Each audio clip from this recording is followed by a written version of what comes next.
Hi, I'm Tyler, founder of Cozy Earth. When you're thinking about the perfect gift, what better way to show your loved ones that you care than by giving them something that helps them feel better, sleep better, and add superior luxury to their everyday life? If you sleep in our sheets for 100 nights and don't absolutely love your experience, we'll refund your money. No questions asked. This year, give the gift of Cozy Earth. Once they try it, they'll never go back. Use code Spotify at CozyEarth.com and save up to 40%. That's CozyEarth.com/Spotify.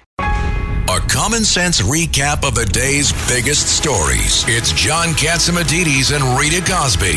Katz and Cosby on 77 WABC. Now we got Miranda Devine for her take. Boy, she has been following and breaking scoops on Hunter Biden from the very beginning. Miranda, what is your reaction, first of all, to this huge news that the president has pardoned his son, and he blames it, saying it was, essentially lawfare against his son?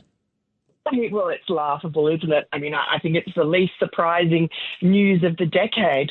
He was always going to pardon Hunter, and it didn't matter that he said a dozen times that he would never do that. He's always lied about everything to get himself out of scrapes. I mean, he lied his way into office. Remember when he said repeatedly, probably a dozen times as well, that he never was in business with his son Hunter or never knew about any of his son Hunter's overseas business dealings.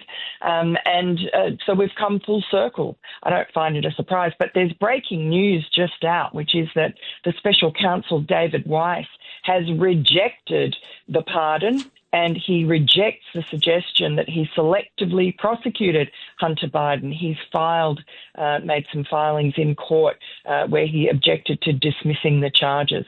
Wow. Wow. That's a wow. Wow. So wait, let's just explain that again, because that is big news. I don't see that anywhere. Slowly. Wow. All right, so I'll do this, and then I think the lawyers among you must... First. Yeah, let's do breaking news. Hold on one second. Here we go. Breaking news, WABC. Miranda, take it away, because you've got this big scoop. Go ahead. The special counsel, David Weiss, has rejected suggestions that he selectively prosecuted Hunter Biden, and he just submitted some court filings where he objected to dismissing the charges after the pardon. He's rejected the pardon, basically. I don't know if he's able to do that, but certainly that's what he's done in this. He said there was none and never has been any evidence of vindictive or selective prosecution in this case. All right, hold on one sec. We got Judge Weinberg here. Can he do that? Can he block that pardon? No, I don't think he can block the pardon, but I think what he's trying to do is vindicate what's left of his reputation for selling out from the very beginning. And also get in the record to be part of the history of the case. Right. Yeah, I mean, you can't reject the presidential pardon. Right, you would think a presidential pardon, has precedent. Listen, so even if the judge wanted to do that, you have all kinds of constitutional separation of powers issues about that, because the president does have pardoning authority. The interesting thing about the pardon, Miranda, is it goes back to January 1 of 2014. So it's an open-ended for a whole decade, and that's a very, very big deal. It goes back to the roots of what you investigated from the very, very beginning. Exactly. And I mean, that in itself is incriminating. It's not 10 years, it's 11 years. This is an unprecedented in history. It's the length of a pardon. And the fact that he's gone back to 2014 is telling, because 2014 was a crucial year for Ukraine. In February of 2014 was the Maidan Revolution.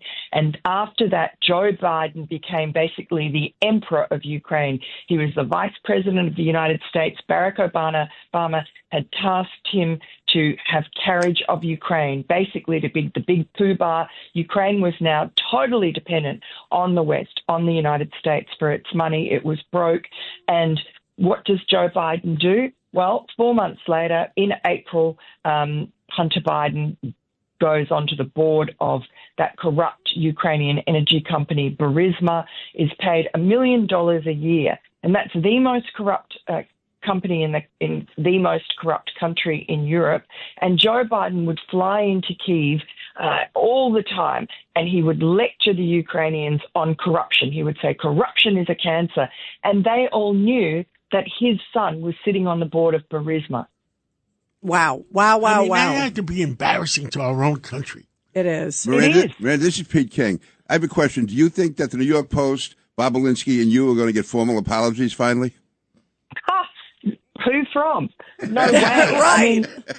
I mean, Joe Biden and his constellation of media toadies, they all believe in him. They all believe this cock and bull story that he only just decided that he was going to pardon Hunter over the Thanksgiving holiday. The latest story is that was because Jill Biden pleaded with him to, not put the rule of law ahead of his own family. And Joe Biden is always intended to pardon Hunter. And we know that in part because, of his character, but also because of the reckless way that Hunter and his very expensive lawyers behaved. You would not behave that way if you did not have in your back pocket the knowledge that you had a pardon.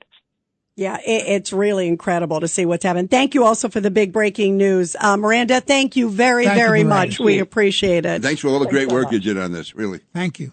Take advantage of the exclusive holiday offer at Panorama Optical. Enjoy 15% off prescription glasses. And with every $500 spent on glasses, receive a complimentary pair of frames. Absolutely free. Don't miss this limited time deal running until January 1st, 2025 for eyeglasses, contact lenses, and to put your life in focus. Visit 241 Broadway in Lynbrook, New York, or call Panorama Optical at 516-341-0297 to schedule your appointment today. 516-341-0297.